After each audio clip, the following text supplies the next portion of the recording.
सारी की सारी सड़कें प्रियंका गांधी के गाल जैसे जरूर बना देंगे।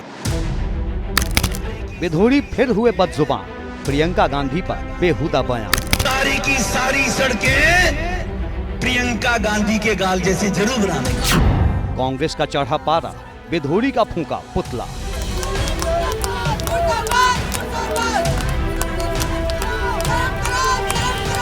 किसका नाम है? रमेश विधोड़ी जी, आपकी माँ बहन बेटी का नाम है? नहीं, वो किसी और की माँ बहन बेटी का नाम है ना, इसलिए आप सोच रहे हैं अपमानित कर देंगे। बीजेपी के शीर्ष नेतृत्व को इंक्लूडिंग रमेश विधोड़ी को माफी मांगनी चाहिए। बयान पर मचा कोहराम, छिड़ गया सियासी संग्राम।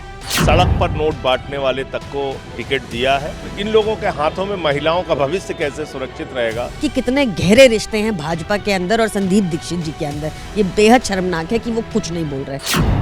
लालू के नाम पर आरजेडी भी काम पर। लालू जी ने कभी पब्लिकली या कहीं नहीं बोला है। आदरणीय लालू प्रसाद जी का बिना नाम लिए इनका खाना ही हजम नहीं होता है। विधोड़ी को नहीं पछतावा, हेमा मालिनी का दिया हवाला। जिस प्रकार की भाषा का उपयोग करेंगे, ईंट का जवाब हमेशा पत्थर से दिया जाएगा। कांग्रेस माफी मांगे, कांग्रेस लालू से माफी मंगवाए। दिल्ली की जंग बेशर्मी के संग। कालका जी भी सुधार कैंप के सामने वाली, बराबर वाली, अंदर वाली सारी की सारी सड़कें प्रियंका गांधी के गाल जैसे जरूर बना देंगे।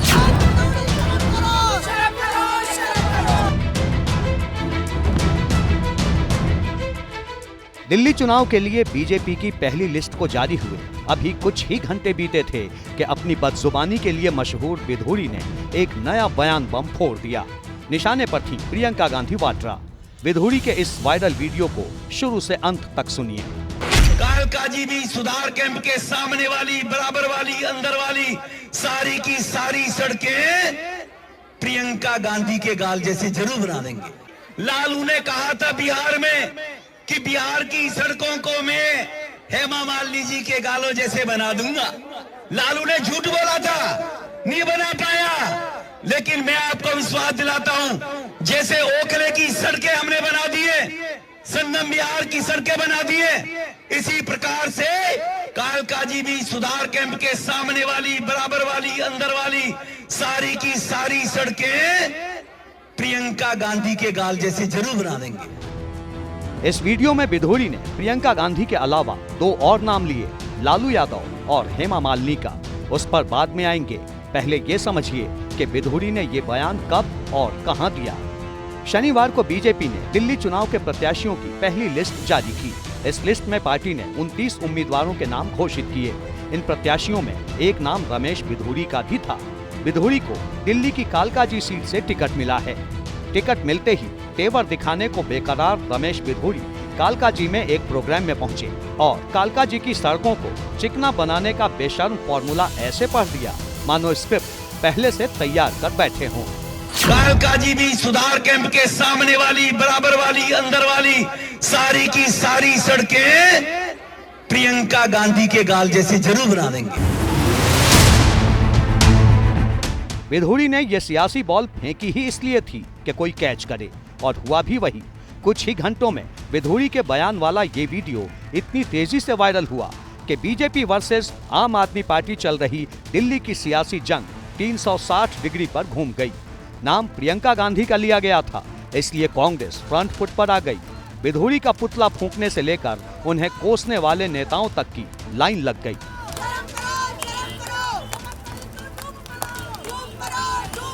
अपमानित करने की रमेश विधोड़ी की एक कोशिश थी, जिसे हम विफल करने के लिए निकल आए हैं। कोई महिला ना डरेगी, ना हम उन्हें अपमानित होने देंगे। महंगाई हो, सुरक्षा के सवाल पूछे जा रहे थे, पूछे जाएंगे। और भाजपा महिला मोर्चा भी से सवाल पूछना चाह रहे कि ऐसे उम्मीदवार के पीछे आकर आप वोट मांग पाएंगी जिसकी सोच इस तरीके की हो। बात प्रियंका गांधी की नहीं है। प्रियंका गांधी क्या, प्रियंका किसका नाम है? रमेश विधोड़ी जी, आपकी माँ बहन बेटी का नाम है? नहीं, वो किसी और की माँ बहन बेटी का नाम है ना, इसलिए आप सोच रहे हैं अपमानित कर देंगे। और वो एक सांसद है, चुनी हुई जनप्रतिनिधि है संसद में। जब उसके लिए आपकी ये सोच, व्यवहार और शब्द है, तो सोच लीजिए आम महिलाएं जो अपने हक अधिकार के लिए जाती हैं, उनका क्या अपमान करेंगे। अलका लांबा कालका जी सीट से ही कांग्रेस की उम्मीदवार हैं, इसलिए उन्हें बैठे बिठाए ही अपने धुर विरोधी को कोसने का मुद्दा मिल गया। उनके साथ कांग्रेस की मुखर प्रवक्ता सुप्रिया श्रीनेत ने भी विधोड़ी पर जमकर अपनी भड़ास निकाली। बीजेपी वस्तुतः महिला विरोधी है और इसका प्रमाण वो बार बार देते हैं। बीजेपी के पूर्व सांसद और अब कालका जी दिल्ली में उनके विधायक उम्मीदवार रमेश बिधूड़ी जी का प्रियंका गांधी जी के संदर्भ में दिया हुआ बयान न सिर्फ शर्मनाक है पर उनकी असली कुत्सित महिला विरोधी मानसिकता को दिखाता है। जिस आदमी ने सदन में खड़े होकर अपने साथी सांसद को गंदी गंदी गालियां दी हो और उसकी कोई सजा, उसका कोई खामियाजा ना भुगता हो, उससे क्या ही उम्मीद की जा सकती है। सुप्रिया श्रीनेत यही नहीं रुकी, वो बिधूड़ी से होते हुए प्रधानमंत्री मोदी तक पहुंच गईं और महिला अपमान के नाम पर मंगलसूत्र और मुजरा वाले बयानों की भी याद दिला दी।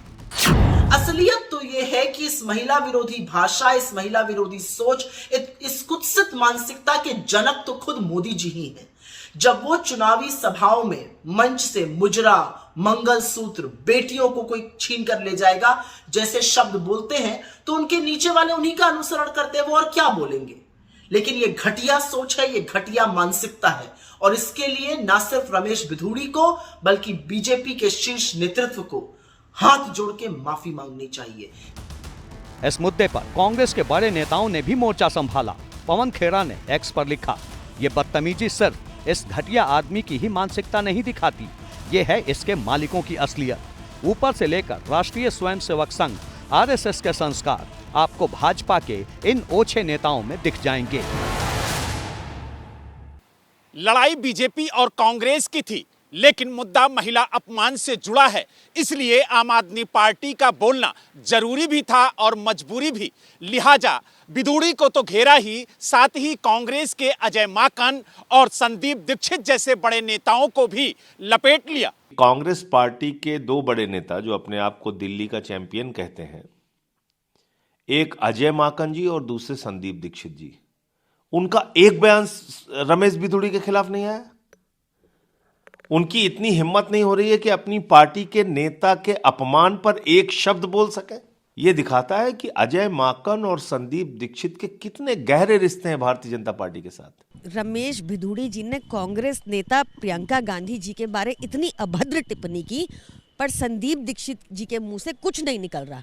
इससे साफ दिखता है कि कितने गहरे रिश्ते हैं भाजपा के अंदर और संदीप दीक्षित जी के अंदर। ये बेहद शर्मनाक है कि वो कुछ नहीं बोल रहे। पार्टी के नंबर 2 नेता और पूर्व डिप्टी सीएम मनीष सिसोदिया ने तो बकायदा बिधूड़ी के बयान वाला वीडियो टैग करते हुए एक्स पर लिखा, महिलाओं के प्रति इतनी घटिया सोच रखने वालों के हाथ में दिल्ली की कानून व्यवस्था है। जो खुद महिलाओं की इज्जत करना नहीं जानते, वो दिल्ली की बहन बेटियों की क्या सुरक्षा करेंगे। बिधूड़ी को उम्मीद के मुताबिक ही इस बदजुबानी पर जमकर लानत मलामत मिली, पर जैसी की सियासी रवायत है, बयान के बाद माफी मांगने के स्वांग का। बिधूड़ी ने भी ऐसा ही किया, लेकिन प्रियंका गांधी और हेमा मालिनी की तुलना करते हुए उन्होंने लालू यादव और कांग्रेस को भी माफी मांगने की नसीहत सुना दी। इस प्रकार के बयान पहले दिए जाते रहे हैं और किन्होंने दिए? लालू यादव जी ने बयान दिया, हेमा मालिनी जी के ऊपर दिया, मैंने उसका उसी संदर्भ में बोला था। इन लोगों को उंगली उठाने का कोई इस बात के लिए राइट अधिकार ही नहीं बनता है कि वो ऐसे बयानों की करे, तो पहले अपनी गिरबान में वो लोग झांकें। बिधूड़ी ने लालू यादव का नाम लिया तो आरजेडी कैसे खामोश रहती, लेकिन सियासी परिपाटी निभाते हुए प्रियंका गांधी के अपमान का जिक्र करने के साथ लालू यादव का बचाव करना भी जरूरी था।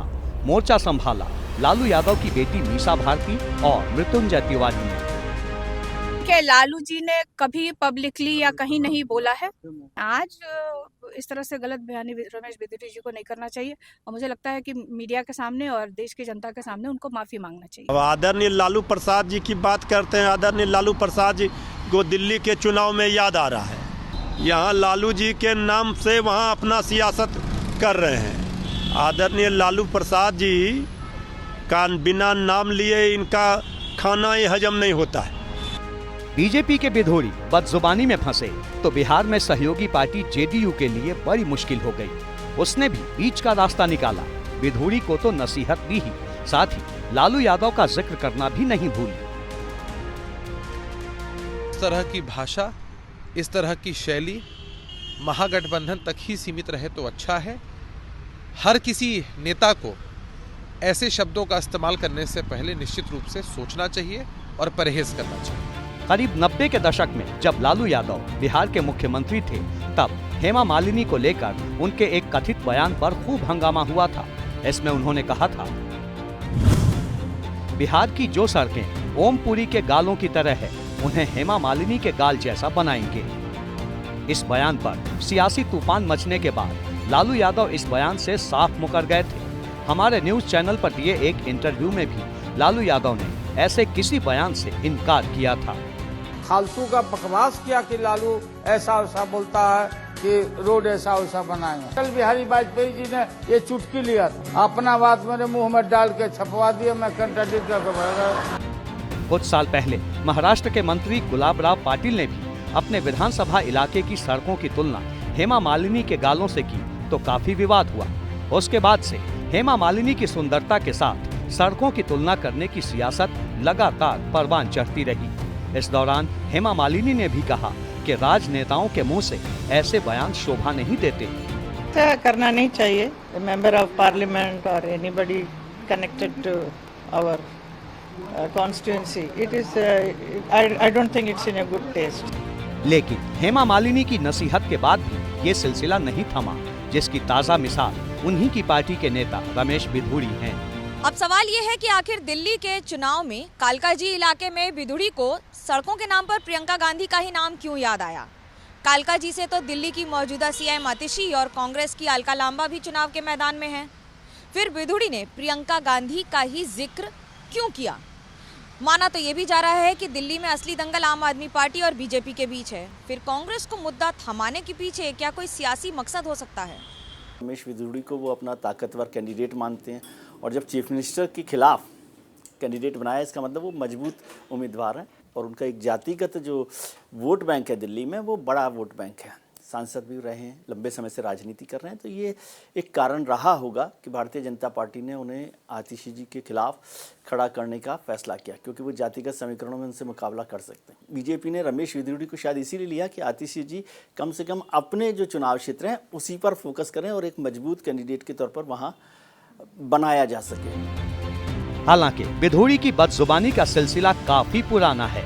पिछली लोकसभा में बिधूड़ी ने विशेष सत्र के दौरान बीएसपी सांसद दानिश अली पर विवादित टिप्पणी की थी, जिस पर दानिश अली ने लोकसभा स्पीकर को लिखित शिकायत की थी और उन्हें कारण बताओ नोटिस भी जारी हुआ था।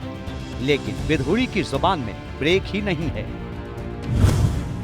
सितंबर 2021 में बिधूड़ी ने कहा था, जहां भी मुस्लिम बहुमत में आते हैं वहां हिंसा होती है, रक्तपात होता है। दिसंबर 2020 में उन्होंने किसानों के आंदोलन पर कहा था, भारत में करोड़ों किसान हैं, लेकिन धरने पर बैठे चंद लोग वो हैं जिन्हें कनाडा और पाकिस्तान से पैसा मिला है और वो यहाँ बैठकर मुफ्त में खाना खा रहे हैं। जुलाई 2014 में रोजेदार कैंटीन सुपरवाइजर को जबरन रोटी खिलाने पर भी संसद में जमकर बवाल हुआ था। बिधूड़ी से जुड़े विवादों की फहरिस्त लंबी है, बावजूद इसके उनके खिलाफ कभी कोई बड़ी कार्रवाई नहीं हुई। इस बार के लोकसभा चुनाव में उनका टिकट जरूर कटा था, पर दिल्ली चुनाव में वो फिर से प्रत्याशी बन गए। इस बयान को लेकर कैसे पार्टी जो कांग्रेस है या आम आदमी पार्टी वो कैसे आगे बढ़ती है, उससे इस चुनाव का फर्क पड़ेगा। भारतीय जनता पार्टी ने, मुझे लगता है कि उनका जो कास्ट कॉम्बिनेशन की जो पावर है उसको ध्यान में रखकर टिकट दिया है। साफ है, बिधूड़ी तो अपनी बदजुबानी से बाज नहीं आएंगे। अब सवाल है कि बेशर्म सियासत की ये परंपरा कब तक चलती रहेगी।